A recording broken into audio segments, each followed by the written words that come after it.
3 დეკემბერი შეზღუდული შესაძლებლობის მქონე პირთა საერთაშორისო დღეა. გურჯაანის მერიის სოციალურმა სამსახურმა იმუშავა იმისათვის, რომ შეზღუდული შესაძლებლობის მქონე პირებზე მორგებული პროგრამები შეექმნა. მერია მათ სხვადასხვა მიმართულებით ეხმარება. შეგახსენებთ, რომ საქართველომ შეზღუდული შესაძლებლობის მქონე პირთა კონვენციას 2009 წელს მოაწერა ხელი.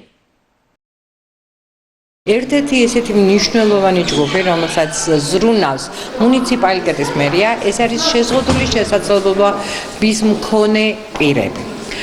შეზღუდული შესაძლებლობის მქონე პირების საჭიროებები აი ამ 20 ქვეპროგრამიდან გათვალისწინებულია 12 ქვეპროგრამაში.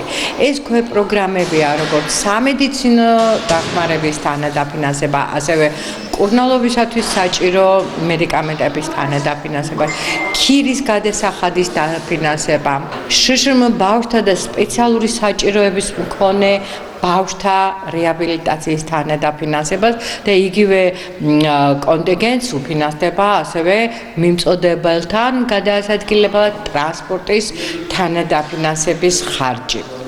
ასე რომ გურჯაანის მუნიციპალიტეტის მერია არტოვებს უყურადღებოთ სწორედ აი ამ კონტინგენტს და დავამატებდი ერთს, რომ ყველაზე უფრო მნიშვნელოვანი პროგრამა, რომელიც გურჯაანმა დაიწყო 2025 წელს, ეს არის შშმ პირთა პერსონალური ასისტენტის სერვისის მიწოდების პროგრამა, რომელშიც უკვე ჩართული არის 5 შეზღუდული შესაძლებლობის მქონე პირი.